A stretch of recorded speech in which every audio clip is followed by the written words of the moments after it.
Romanos 8, 28, 30. Dice así: y sabemos que a los que aman a Dios, todas las cosas les ayudan para bien. Esto es, a los que conforme a su propósito son llamados. Porque a los que antes conoció, también los predestinó para que fuesen hechos conforme a la imagen de su Hijo, para que Él sea el primogénito entre muchos hermanos. Y a los que predestinó, a estos también llamó. Y a los que llamó, a estos también justificó. Y a los que justificó, a estos también glorificó. En pocas palabras, todo lo que hemos mencionado aquí es: desde antes de la fundación del mundo, Dios ya te había escogido a ti para que le conocieses. Yo ya te había predestinado para llamarte, para justificarte, para redimirte, para glorificarte. Entonces Dios desde antes de la fundación del mundo, desde antes de que tú estuvieras en el vientre de tu madre, el Señor ya te había escogido para que pudieras conocerle a Él, ¿verdad? Para que pudieras estar ya en esa lista, ¿verdad? De partícipe para el libro de la vida, ¿verdad? Entonces, qué bendición es esta y qué gratificante es eso, reconocer, saber, ¿verdad? Que nuestro Dios, pues ya desde un principio, Él puso sus ojos en nosotros, puso su pensamiento en cada uno de nosotros para que nosotros podamos tener ese derecho, ¿verdad? A entrar al reino de los cielos. Vamos a hablar entonces de estos dos términos, lo que es la ley y lo que es la gracia. Sabemos que donde no hay ley, no hay orden. ¿Para qué es importante la ley, verdad? La ley es importante para que nosotros podamos tener dirección, ¿verdad? Una instrucción dirigida, ¿verdad? Para ver hacia dónde nos vamos guiando. Entonces la ley es importante para que nosotros podamos reconocer cuáles son los errores.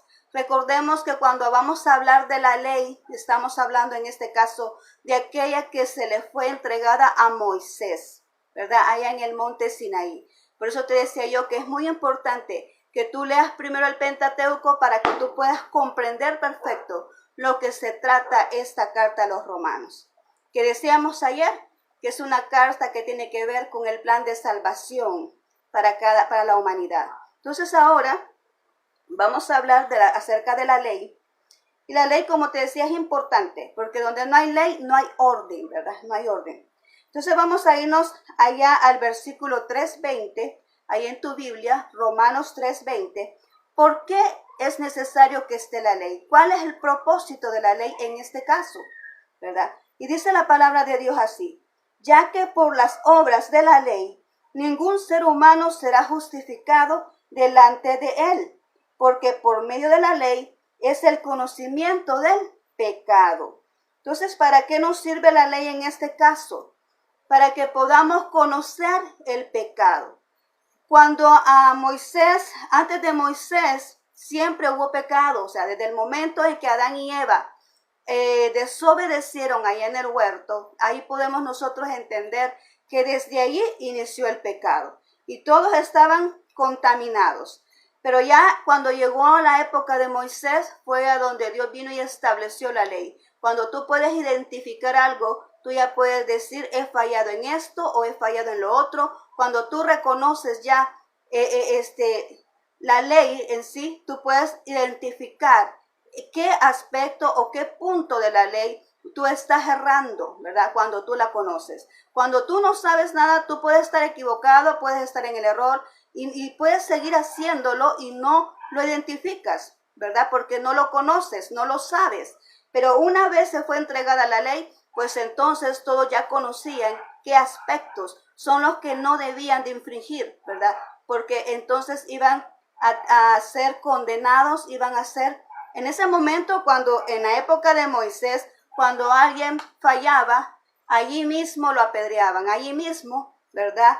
Le daban muerte. Imagínate qué tremendo era eso, ¿verdad? La ley de nuestro Dios en ese entonces.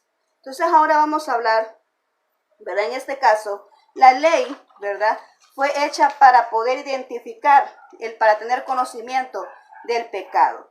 Además, a través de la ley, ¿verdad?, se conoce el origen del pecado y su consecuencia. Eso lo vemos en el Romanos 4:5. Y de ahí nos vamos al 12 y al 13, dice así. Por tanto, como el pecado entró en el mundo por un hombre, y por el pecado la muerte, así la muerte pasó a todos los hombres, por cuanto todos pecaron, pues antes de la ley había pecado en el mundo. Pero donde no hay ley, no se inculpa de pecado. Es lo que te mencionaba, ¿verdad? Desde el momento que Adán y Eva pecaron, todo eso lo heredamos los demás. Eso se vino ya relacionándonos de uno a otro, de generación en generación.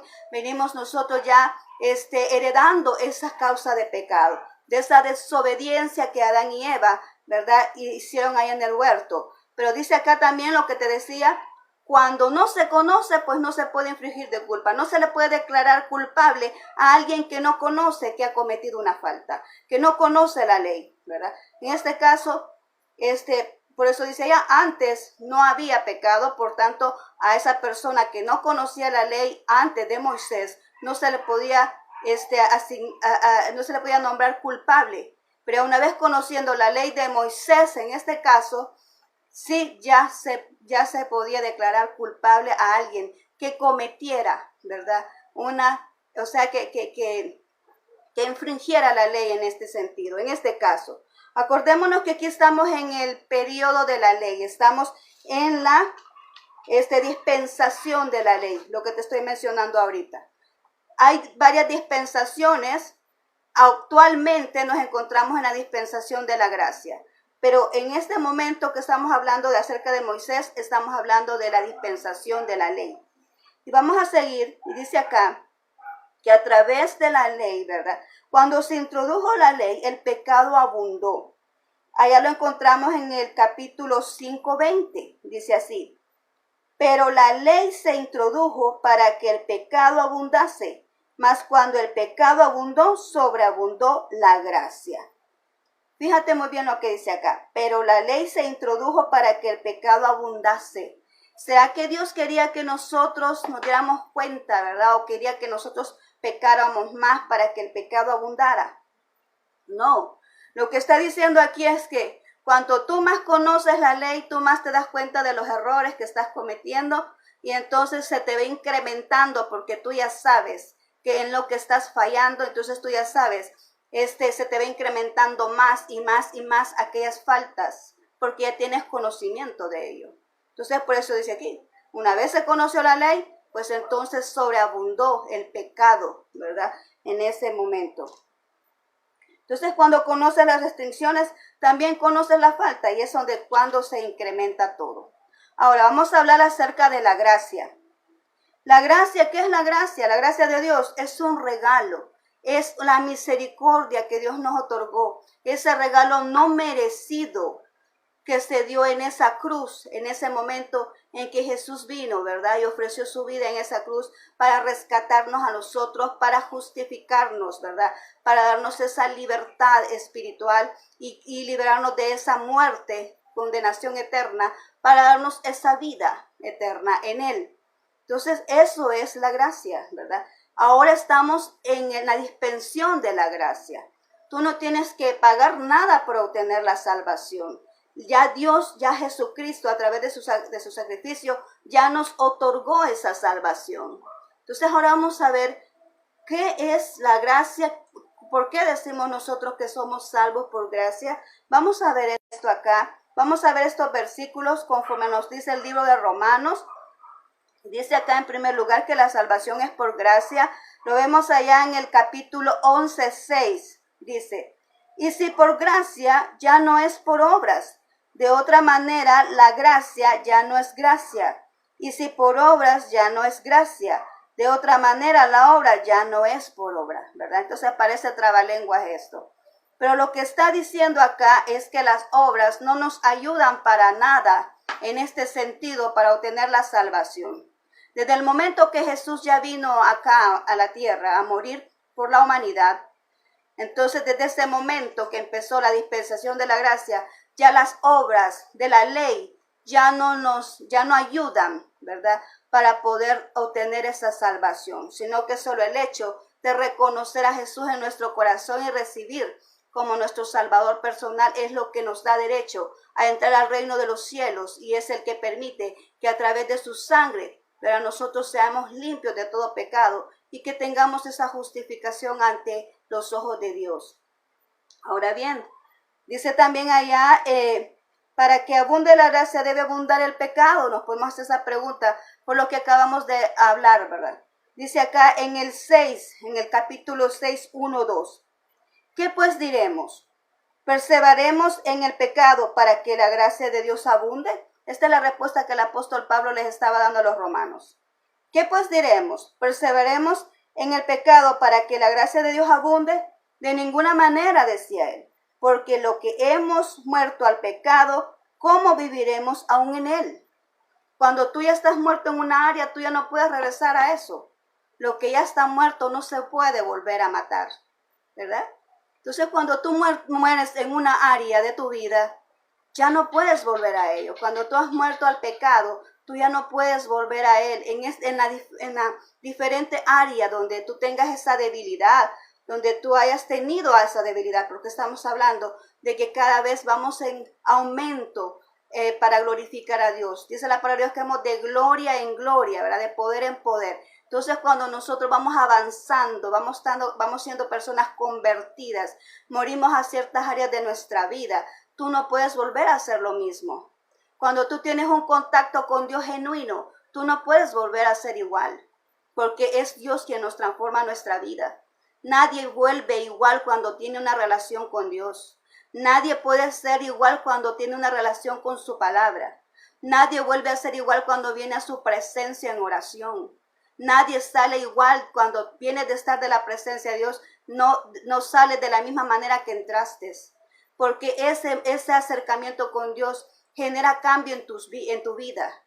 Y cuando un área de tu vida que estaba en pecado muere, entonces tú ya no puedes volver a ello. ¿Sabes por qué? Porque sientes que es mejor agradar a Dios, es mejor honrar a Dios, es mejor llenarte de Dios.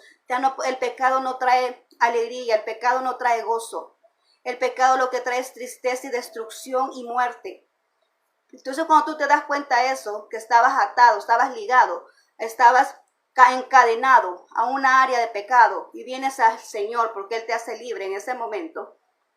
Cuando tú vienes a Dios y en ese momento muere esa área de pecado, tú te sientes libre, sientes que esa carga ha sido liberada, ¿verdad? Tú te sientes liviano porque el pecado ha sido quitado de ti en ese momento cuando tienes esa relación con Dios. Entonces dime tú, una persona que se siente libre después de haber estado en la presencia de Dios, ¿crees que se va a volver a atar al mundo? ¿Crees que va a volver a cometer el mismo pecado? ¿Crees que va a venir a echarse otra vez eso pesado sobre él que no lo dejaba caminar libremente? ¿Crees tú que ese peso de pecado va a volver otra vez? ¿Le vas a sentir gracia? ¿Le vas a sentir gusto a eso?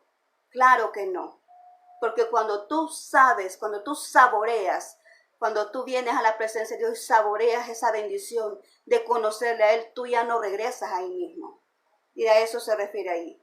De ninguna manera, dice, no va a sobreabundar el pecado para que sobreabunde la gracia. No, porque el que ya murió a una área de pecado ya no puede volver ahí. No porque no quiera, sino porque se siente en su corazón que ya no anhela, ya no desea esa área donde antes pecaba. Amén. Y dice el 5:21, para que así como el pecado reinó para muerte, así también la gracia reine por la justicia para vida eterna mediante Jesucristo, Señor nuestro. Mientras estábamos en el pecado, estábamos reinando en ese equipo de pecado, ¿verdad? Estamos reinando para el mundo, estamos reinando para las cosas que no son agradables para Dios, estamos reinando a hacer todas esas actividades que nos alejan de Dios. Estamos reinando para el pecado. Pero cuando ya viene Jesucristo y nos limpia, entonces Él nos viene y nos traspasa para poder reinar juntamente con Él para vida, no para muerte. Porque el pecado siempre genera muerte, ¿verdad? Pero en cambio la presencia de Dios nos va a otorgar esa vida y vida eterna, como lo dice la palabra de Dios. Ahora bien, vamos a seguir acá. Y dice que por la gracia de Dios fuimos trasladados del reino de muerte al reino de vida. a través de nuestro Dios, a través de esa gracia. Ahí lo encontramos en el capítulo 5 del 17 al 18. Dice así: pues si por la transgresión de uno solo reinó para muerte, mucho más reinarán en vida por uno solo, Jesucristo, los que reciben la abundancia de la gracia y del don de la justicia. Así que como por la transgresión de uno reinó la condenación a todos los hombres, de la misma manera por la justicia de uno vino a todos los hombres la justificación de la vida. ¿Qué nos está diciendo aquí el Señor? Sí, Adán pecó, ese fue el primer hombre. Adán pecó y por culpa de Adán, por esa desobediencia de Adán, todos reinamos en el pecado, se nos fue traspasado, ¿verdad? De generación en generación ese pecado, lo heredamos todo el mundo, ¿verdad? El pecado. Y mientras tú no reconoces a Jesús, tú andas en ese pecado y andas muerto en el espíritu, ¿verdad? Porque Adán, como hablamos ayer, heredó las dos muertes, la física y la espiritual. Entonces, mientras tú no vienes a la presencia de Dios, mientras tú no te humillas ante Dios, tú andas muerto espiritualmente, ¿verdad? Y estás supuesto a tener esas dos muertes, la física y la espiritual. Pero cuando tú vienes a Jesús, Él te rescata de esa muerte espiritual. Ahora, físicamente todos vamos a morir tarde o temprano. Pero la muerte espiritual, la muerte del alma, eso es lo que está aquí estamos tratando en este momento. Y es Jesús que por eso vino a rescatarnos de esa muerte espiritual, de esa condenación eterna. Entonces, a través de Adán vino la muerte hacia toda la humanidad. Y como por un hombre vino la muerte, era necesario que también por un hombre viniera la salvación y vida eterna. ¿Quién es ese hombre? Es nuestro Señor Jesucristo. Es por eso que vino y se hizo humano y vivió entre nosotros, porque era necesario que a través de un hombre viniera la salvación. Y ese es nuestro Señor Jesucristo, ¿verdad? Entonces, como Adán introdujo el pecado, también Jesucristo, a través de Jesucristo, entonces viene el rescate, ¿verdad? A través de Jesucristo viene la salvación de nuestras vidas, a través del sacrificio que Él dio en esa cruz. Ahora ya no somos para muerte, ¿verdad? Sino que estamos ya justificados para tener vida. Él porque Él es justo, como hablamos ayer, Él es un Dios justo, entonces Él nos justificó a nosotros. A través de ser justo, Él nos hizo justos a nosotros también, ¿verdad? Ahora vamos a ver el siguiente. La muerte de Jesús nos hizo herederos de la gracia de Dios juntamente con Él. Lo vemos en el capítulo 7, versículo 4. Capítulo 7, 4. Dice: así también vosotros, hermanos míos, habéis muerto a la ley mediante el cuerpo de Cristo, para que seáis de otro, del que resucitó de los muertos, a fin de que llevemos frutos a Dios. ¿Para qué? Para que llevemos frutos a Dios. Dice aquí que a través de Jesucristo, pero nosotros fuimos muertos a la ley. Jesús no vino a abolir la ley. Jesús vino a cumplirla. Pero su muerte significa que ya no somos salvos a través de la ley, sino que ahora somos salvos a través de la gracia de Dios, por el rescate que Él vino a ofrecernos ahí en la cruz, cuando Él derramó su sangre. Entonces, allí ya nos está diciendo, ya no somos salvos por la ley, sino que somos salvos por la gracia. Y Él dice: así también vosotros, hermanos míos, habéis muerto a la ley. O sea, en ese momento, no es que la ley haya desaparecido. Ya vamos a ver más adelante eso. No es que la ley haya desaparecido, sino que a través de la ley nadie se salva, ¿verdad? Por eso es que tuvo que venir Jesús, porque nadie la podía cumplir, ¿verdad? A través de la ley nadie se salva. Mediante el cuerpo de Cristo, cuando Cristo murió en esa cruz, lo decíamos ayer, cuando Cristo murió en esa cruz, nosotros estábamos muriendo con Él. Cuando Él padeció todo lo que padeció, nosotros estábamos padeciendo con Él. Cuando Él resucitó, nosotros también resucitamos con Él. Acordémonos que Él está en el tiempo presente, ¿verdad? Entonces, todas estas cosas Él lo hizo en representación de toda la humanidad. Cuando Él efectuó ese sacrificio, estaba muriendo nuestros pecados y nosotros estábamos muriendo juntamente con Él en nuestros pecados. Y cuando Él resucitó para vida eterna, también nosotros estamos resucitando juntamente con Él para vida eterna. Entonces, por eso dice aquí que mediante el cuerpo de Jesucristo nosotros ya no estamos muertos, estamos muertos a la ley, pero sí estamos vivificados a través de la gracia, ¿verdad?, de Dios, que Él ofreció su vida en esa cruz. Ahora vamos al siguiente y es, el hombre es justificado por la fe. Allá lo vemos en el capítulo 4:28. Capítulo 4:28 dice, concluimos pues que el hombre es justificado por la fe sin obras de la ley. Lo que veníamos diciendo, el hombre no es justificado a través de las obras. No puede salvarse a través de las obras. No puede llamarse justo a través de hacer obras, porque no existe ninguna obra que tenga el precio suficiente para valorarlo a una vida de un inocente que murió en esa cruz para otorgarnos la salvación. No hay obra que tenga un precio como ese. Entonces, por eso, no es por la obra, no es por lo que hacemos, no es por cumplir la ley. Aunque también dice ahí, el que hace la ley, pues por la ley va a ser, ¿cómo se llama? Va a tener que ser salvo por la ley. El que cumple la ley, por ella va a tener que ser salvo. Pero Jesucristo no vino para que nosotros tuviéramos esa salvación por la ley. Aquí está explicando esto el apóstol Pablo. Sino que Jesucristo vino para que nosotros fuéramos salvos por la gracia, por el sacrificio de Jesús en la cruz. Entonces aquí dice, no es por las obras, es por la fe de creer en Jesucristo, por la fe de creer en que Él es nuestro Señor, nuestro Salvador, por la fe de creer de que Él ofreció su vida y que así como Él resucitó, nosotros también vamos a resucitar. Entonces es en la fe de creer en Él de que nosotros obtenemos esa salvación y vida eterna. ¿Queda invalidada la ley con la gracia? A la pregunta, ¿queda invalidada la ley? Entonces la ley ya no sirve de nada, porque alguien puede preguntar ahorita y puede decir, bueno, entonces si ya somos salvos por la gracia, Jesucristo vino a morir por nosotros, entonces somos salvos por la gracia, entonces la ley ya no sirve de nada, como algunas personas así lo creen y dicen eso es el Viejo Testamento y ya no vale. No, la palabra de Dios toda, desde la primera página hasta la última, es válida, porque para eso el Señor nos la dejó, ¿verdad? Toda la palabra es válida. Ahora bien, dice aquí, entonces invalidamos la ley, ¿verdad?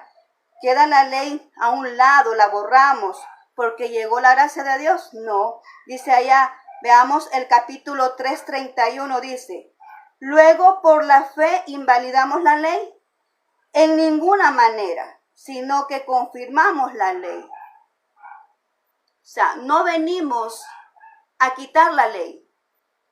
Porque también en otro libro, vamos a ver más adelante, donde dice Dios, ahí explica, de que en los 2 mandamientos que el Señor Jesucristo dejó, ahí están implícitos la ley. Porque el mismo Jesús dijo, yo no he venido a abolir la ley, yo he venido a cumplirla. ¿Cuál es la diferencia entonces aquí? ¿Cómo podemos entender esto? La ley existe. ¿Para qué es la ley? Para nosotros conocer en qué estamos fallando, en qué estamos pecando. Porque si nosotros leemos los 10 mandamientos, esa es la ley, los 10 mandamientos, ahí dice, no tendrás dioses ajenos, a Dios no le agrada la idolatría, ¿verdad? Dice ahí, no fornicarás, no adulterarás, no desearás la mujer de tu prójimo, no cometerás adulterio, dice ahí, no robarás, no matarás. Son cosas que nosotros debemos de hacer, esas obras que nosotros vemos ahí. Cuando nosotros cumplimos esa ley, lo que estamos demostrando es que somos una nueva criatura en Cristo Jesús, que estamos dando un testimonio digno de arrepentimiento. Eso significa la ley. Pero la ley no sirve para darnos la salvación. La ley está para poderlo, como hemos venido viendo, la ley está para que nosotros podamos entender en qué estamos fallando, qué es lo que a Dios le agrada y lo que le desagrada, qué es pecado y qué no es pecado. Para eso está la ley. pero la salvación viene a través de ese sacrificio que Jesús otorgó en esa cruz, ese derramamiento de sangre, esa justificación, ese rescate que el Señor hizo para nosotros. Ese sí es para salvación, el creer en Jesús. Y dice además que es por gracia, no es por obras, porque ninguna obra tiene el precio suficiente para recompensar la vida de un justo muerto en esa cruz, ¿verdad? Entonces la salvación ha sido un regalo que no merecemos, porque cuando decimos que alguien tomó nuestro lugar, es que nosotros teníamos que haber muerto ahí, porque los pecadores somos nosotros, no es nuestro Señor Jesucristo. Pero yo quisiera que tú tuvieras en ese pensamiento, esa dimensión, tú te introdujeras en esa dimensión y en ese pensamiento de reconocer que un inocente tomó tu lugar, que todas las cosas malas que nosotros hacemos no las hizo Jesús, y que Él, siendo justo, tomó ese lugar por cada uno de nosotros para podernos dar ese rescate y que no nos condenáramos, que tuviéramos una vida eterna, que tuviéramos libertad para poder nosotros vivir una vida cristiana y tener acceso al reino de los cielos. Entonces, ¿cómo es la salvación? La salvación es por fe en creer en Jesús. Y ya para finalizar vamos a irnos al capítulo 8, 16, 18. Vamos a leer ahí. Vamos a irnos al capítulo 8, 16 y 18. Reconozcamos, ¿verdad?, que el sacrificio de Jesús es el que nos ha dado salvación y además nos ha hecho coherederos, ¿verdad?, con Dios. Dice ahí, el Espíritu mismo da testimonio a nuestro espíritu de que somos hijos de Dios. Y si hijos, también herederos, herederos de Dios y coherederos con Cristo. Si es que padecemos juntamente con Él, para que juntamente con Él seamos glorificados. Pues aquí el 18 dice, pues tengo por cierto que las aflicciones del tiempo presente no son comparables con la gloria venidera que en nosotros ha de manifestarse. Amén. ¿Qué nos está diciendo la palabra de Dios?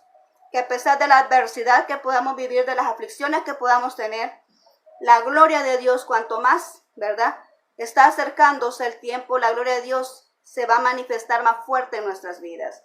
Y que además esa presencia de Dios o ese sacrificio de Dios nos está aquí ya manifestando la palabra de Dios. Ese sacrificio de Dios nos hizo coherederos juntamente con Él allá en los cielos. O sea que nos hace partícipes para poder vivir juntamente con Él en la eternidad, allá en los cielos juntamente con Él. Así que después de esto que te he mencionado, ¿verdad?, espero que te haya quedado ya más o menos, te haya abierto, ¿verdad?, el panorama, el Espíritu de Dios, para que podamos comprender de una vez, ¿verdad?, lo que significa nuestra salvación y por qué nosotros debemos de valorarla, ¿verdad? Y por qué también nosotros vamos a entender mejor la palabra de Dios cuando nosotros leamos y estudiemos estos términos que te he mostrado. Porque, como te repito, el propósito de esto es para que tú puedas profundizar más en la palabra de Dios y puedas entenderlo mejor. Así que esto es lo que te he traído en este día. Somos salvos por gracia, salvos por la gracia de Dios, no por la ley y no por obras. La obra sí existe, la obra permanece, la ley permanece, ¿verdad? La ley permanece, no la estamos eliminando, la ley está, pero es como testimonio de que nosotros hemos nacido de nuevo. Es para darnos cuenta de que no estamos fallando. Amén. Bien, entonces después de esto vamos a orar. Voy a orar por aquellas personas que ahorita sienten en su corazón reconocer a Jesús como Señor y Salvador. Y además aquellos también que quieran reconciliar con Dios. Aquellas personas que se han alejado de Dios y quieran reconciliar con Él, ¿verdad? Vamos a orar en este momento. Acompáñame, repite conmigo esta oración. Señor Jesús, reconozco que soy pecador. Perdóname, Señor. Yo te abro las puertas de mi corazón para que tú puedas morar en él. Que sea sellado con tu Espíritu Santo. Quiero tener esa seguridad de la salvación de mi alma. Gracias, bendito Jesús. Amén y amén. Te felicito a ti que has hecho la oración conmigo, reconociendo a Jesús como Salvador personal.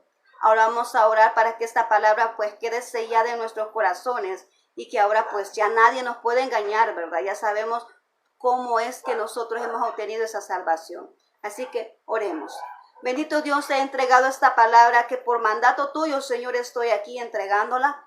Te ruego, mi Señor, que seas tú haciéndola crecer en los corazones de mis hermanos, de mis amigos que están escuchando, Señor, esta palabra. Bendito Señor, gracias por habernos otorgado esa salvación, Señor, en esa cruz. Gracias, bendito Dios, por haberte ofrecido en nuestro lugar. Gracias, bendito Dios, por habernos otorgado esa herencia junto contigo en los cielos. En este momento, Señor, ayúdanos a comprender más la palabra de Dios.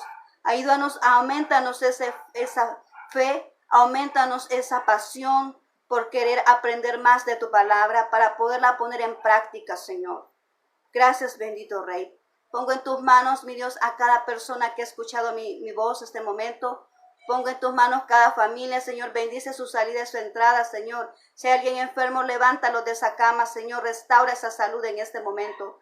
Gracias, bendito Señor, por la oportunidad que me das de estar aquí compartiendo con mis amigos y hermanos. Sino que esta libertad llegue más allá, que sea una libertad verdadera, donde reine la presencia de Dios, donde sea Dios liberando a cada persona de cada dolor, de cada prisión espiritual en la que se encuentra. Que sea tu espíritu, Señor, liberando a cada persona. Gracias, bendito Jesús.